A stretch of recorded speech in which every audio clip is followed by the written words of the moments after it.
কি বলতে চাইছো? মানে হচ্ছে এটা, তুমি টাকা কামাচ্ছ ঠিক আছে, কিন্তু এই যে তুমি টুকটাক খরচাগুলো করছো, এইটা ওইটা কিনছো, এই হিসাবগুলো কি তুমি কখনো লিখে রেখেছো বা ভেবে দেখেছো? কুসুম, আমার কাছে প্রতিটা জিনিসের হিসেব থাকে। আমি মাসে যা খরচা করি সব খাতায় লিখে রাখি। ইভেন আমি ৳১ খরচা করলে সেটাও আমি লিখে রাখি। তুমি দেখো। থাক, আমাকে না আর এইসব দেখাতে হবে না, আমার সবকিছু জানা আছে। শোনো, আমার কাছে একটা প্ল্যান আছে। নেক্সট মান্থে তুমি যে স্যালারিটা পাবে, পুরো স্যালারিটা আমার হাতে এসে দিয়ে দেবে।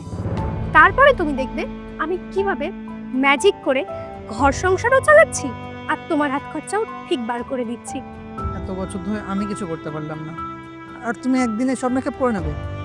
একবার বিশ্বাস করেই তুমি দেখো না, তারপরে তুমি নিজেই বলবে যে হ্যাঁ, বউ হলে এরকমই হওয়া উচিত। আচ্ছা বেশ, তুমি যখন বলছো নেক্সট মান্থের স্যালারি আমি তোমাকে দিয়ে দেবো।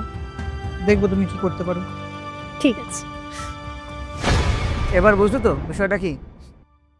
আর এই বিষয়টার না প্রায় ১ বছর হয়ে গেছে। তারপর থেকে আমার কখনো টাকা পয়সার কোনো সমস্যাই হয়নি।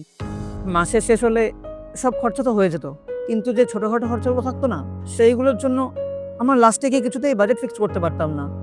একটা সবসময় টাকা পয়সার আঁটানি থেকেই যেত। আর যখন থেকে আমি সব টাকা পয়সা বৌদির কাছে দেওয়া শুরু করলাম, তারপর থেকে কোনো প্রবলেমই হয়নি।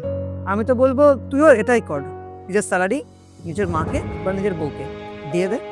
দেখবি মাসের শেষে গিয়ে কোনো প্রবলেমই হচ্ছে না। হ্যাঁ, এই কারণে আমার বাবা আমাকে সবসময় বলে যে আমার স্যালারিটা মায়ের কাছে দিতে। এখন থেকে আমি এটাই করবো, আমার টাকা সব মায়ের কাছে দিয়ে দেবো। এটাই করিস। কেন বলতো? বাড়ির যারা মহিলা হয় না, তারা বাড়ির লক্ষ্মী হয়। তারা জানে কোথায় কোনটুকু খরচা করতে হবে আর কোথায় কোনটা বাঁচিয়ে রাখতে হবে ভবিষ্যতের জন্য।